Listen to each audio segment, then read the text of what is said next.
Like giving him a ride.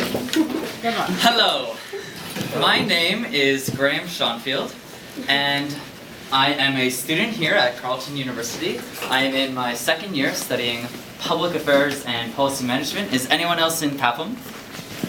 Woo! Awesome! I am 19 years old, and I, like many of you, have spent my life searching for purpose.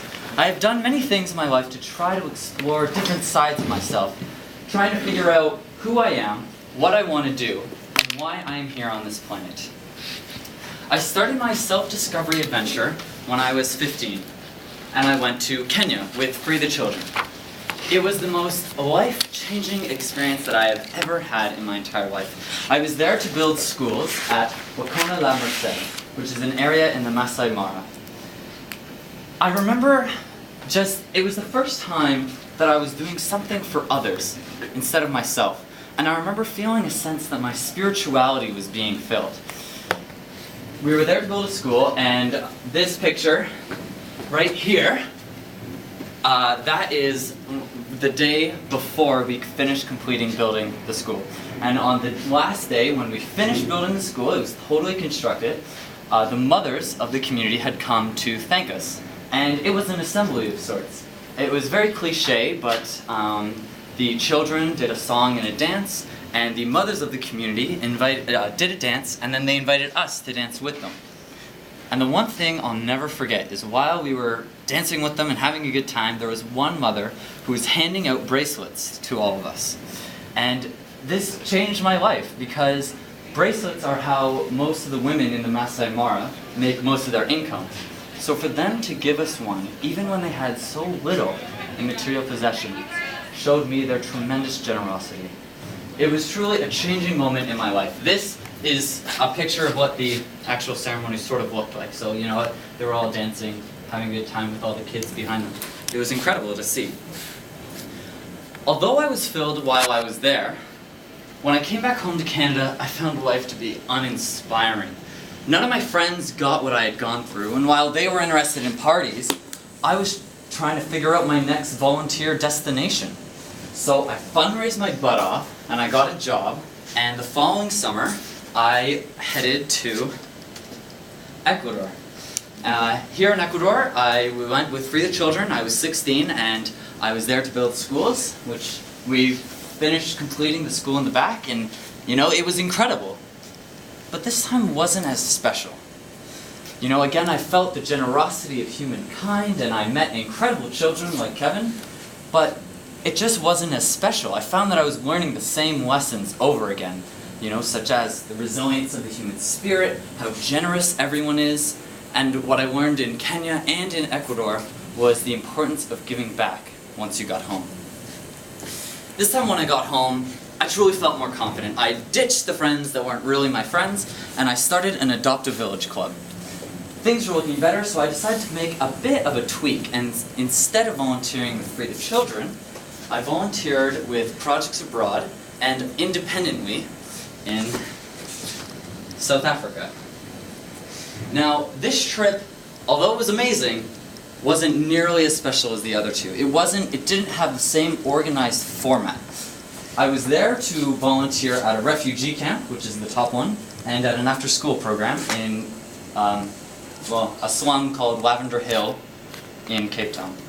And this time, I really started to think, what am I doing here? I was overseas in a land that I didn't know. I didn't know the history. I didn't know the struggle. I only really went because my other two trips have been so successful that I thought, well, you know, I can just go anywhere and I'm sure they need help.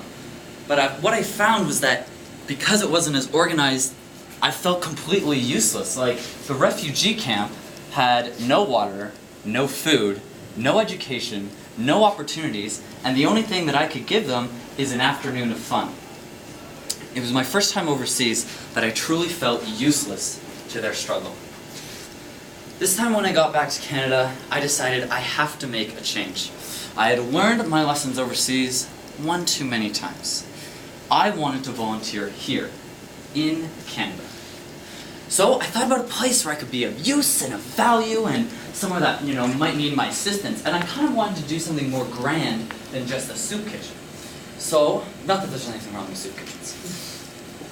So I thought, well, what about a First Nation reserve?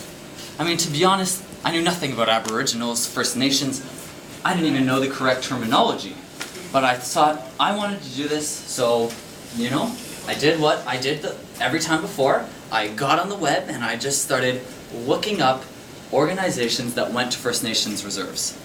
To my surprise, I could only find 2, and they only went for 1 week. I mean, this was the time when I started to realize that although the demand for volunteers is there, it is way more glamorous to volunteer overseas than at home. If I wanted to volunteer in Africa, I would just have to type in volunteer Africa into Google, and I would get hundreds of organizations, and I could go for an unlimited amount of time as long as I had enough money. So, I said, screw organizations, I'll do it myself. So I just started to ask around, I started to ask my friends, ask their parents. Literally, I was asking people on the OC Transpo bus if I could go on a reserve, if they knew some way that I could go to volunteer on a First Nation reserve. I then finally asked my Member of Parliament, Bruce Heyer, and I just simply asked him, can I volunteer on a reserve in your riding? He said yes, he gave me the chief's email, and before I knew it, literally less than a month later, in May 2010, I was going to Kiashke Zaging Anishinaabe, Gull Bay First Nation Reserve. So, Gull Bay is an Ojibwe community, and it's located about 175 kilometers north of Thunder Bay. So this is Lake Superior, and it's on the shores of Lake Nipigon. It was very exciting. I mean, I was going to a place where I knew nothing about the history, other than the very limited knowledge that I had learned in elementary school, and I didn't know what living on a reserve would be like. I didn't know what the conditions would be like, and it was just a very, very exciting time.